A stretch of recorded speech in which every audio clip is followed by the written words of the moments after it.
Good evening. I would like to thank you all for being here. Thank you to the organizers for organizing this event.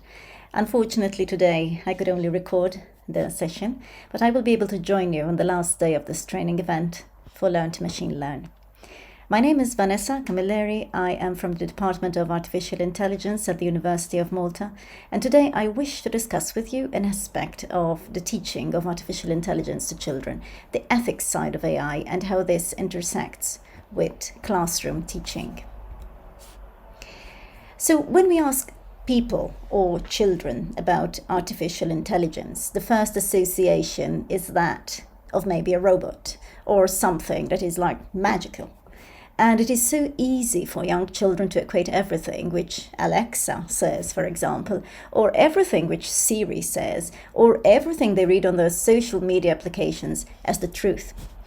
These are all-knowing bots and agents, but very few children, and maybe even adults, would question where these AI-driven machines are getting their information from, or are they getting their knowledge from.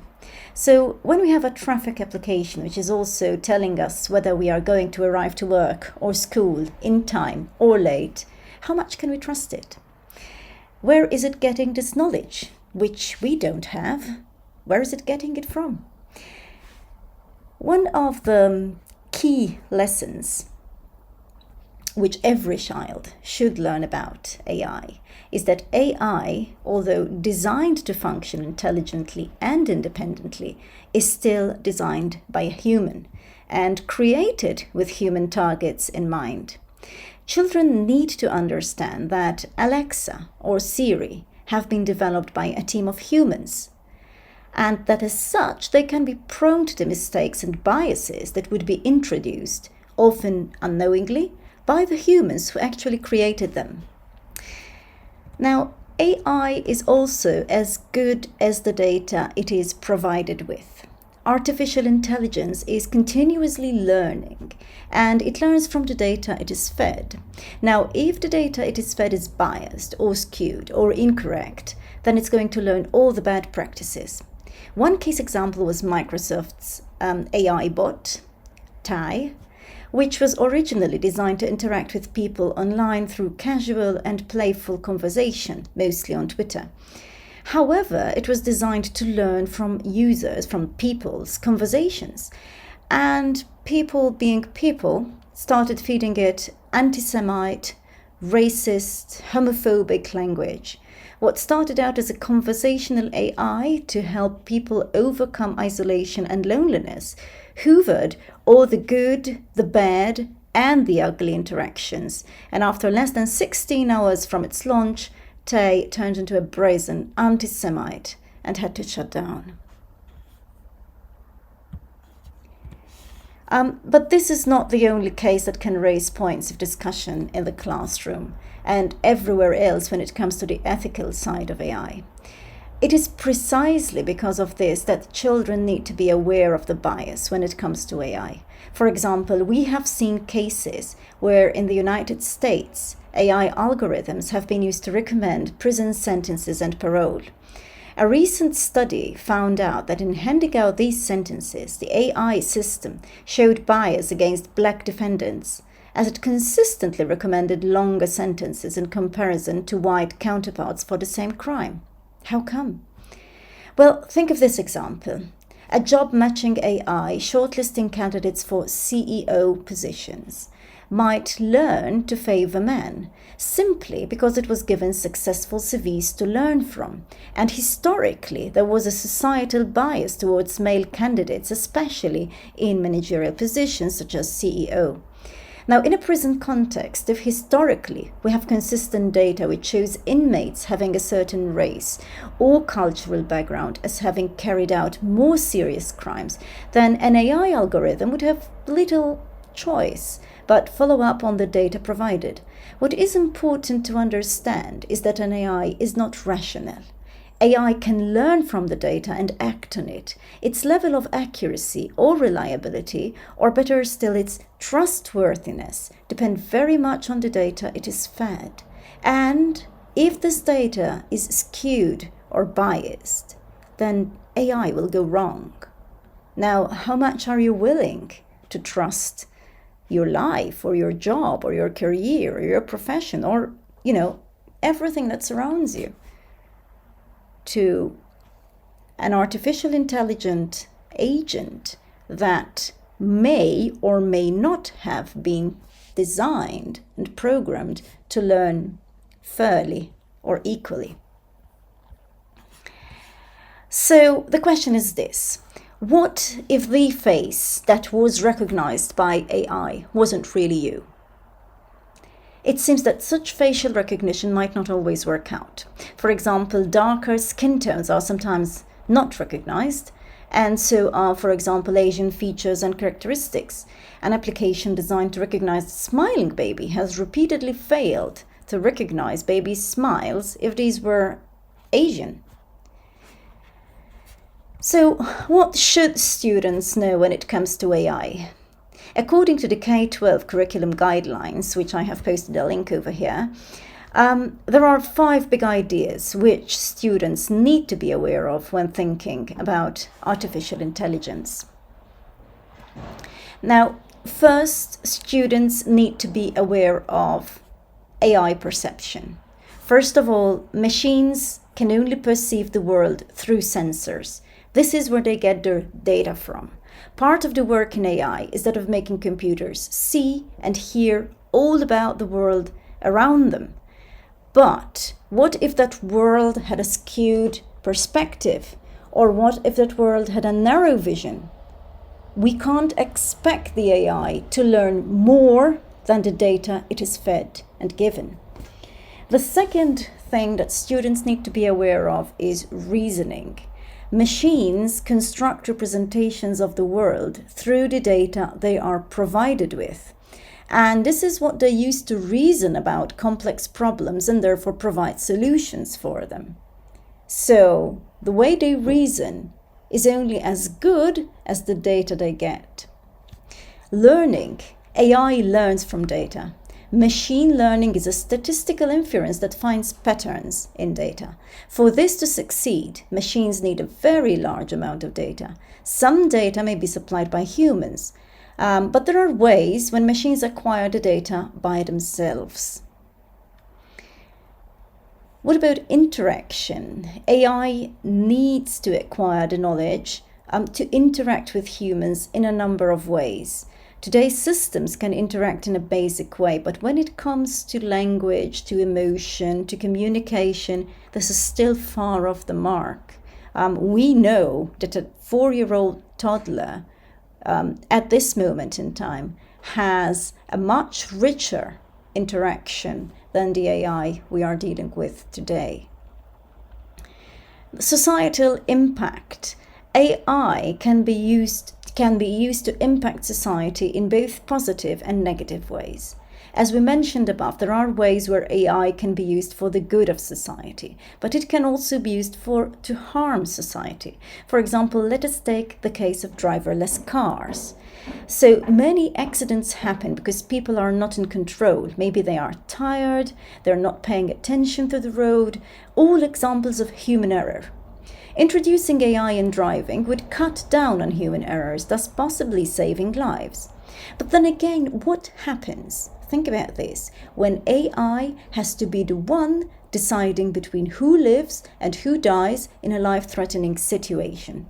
What would happen if there is an inevitable accident on the road and the AI has to decide between saving the driver in the car or the humans on the road?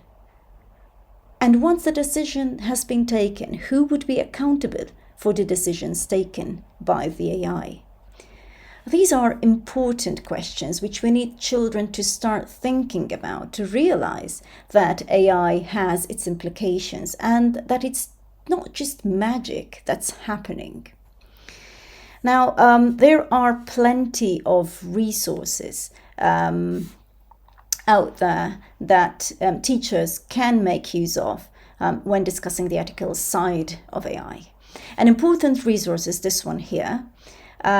It's the curriculum developed by MIT researcher Blakely Payne for middle school students.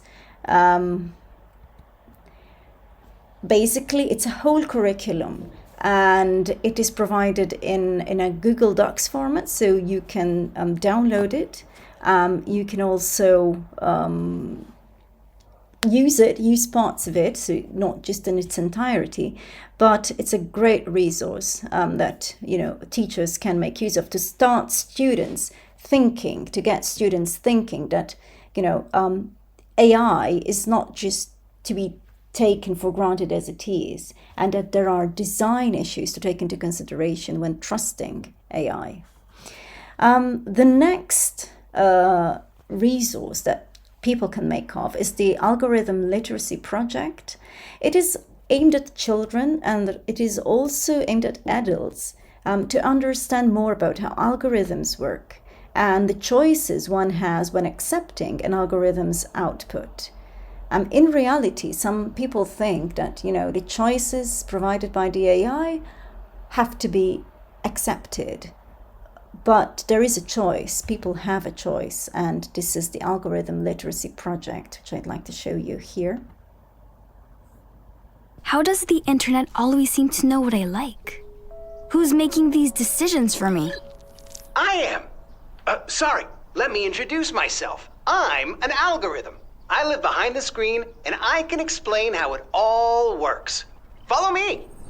Welcome to my home. Algorithms like me are made by people like you. Human programmers give me instructions by writing code, and then we become programs. Millions of us exist almost everywhere you look. Can you believe it? Okay, but how come you know what I like? Great question. When you watch, search, like, or share online, you create something called data. Algorithms use data to make connections about you and the things you enjoy. We find patterns in your data and then show you stuff we think you'll care about. Voila! Sometimes there are mistakes in my code though, and I might suggest things you don't like or that upset you.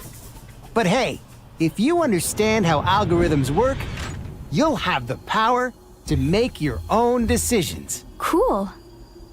I didn't realize my choices matter more than yours. But wait, there's gotta be more to it than that, right?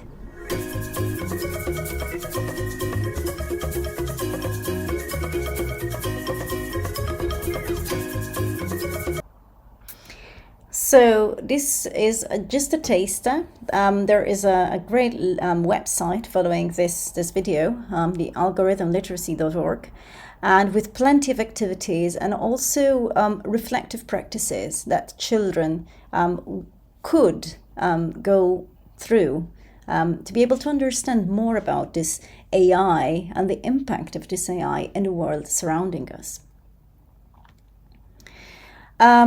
Another interesting resource comes from Medium, medium.com. It has a whole collection of resources to teach AI ethics, including the K-12 curriculum that has been developed by MIT. But there are also lesson plans, there are guides, there are hands-on projects, there are suggested books to follow up on, and this really interesting poster here, which is an interactive poster with the A to Z terms of AI and of course of ethics so in AI. So it's also another interesting resource which I can suggest. So it's from medium.com and the link is over here.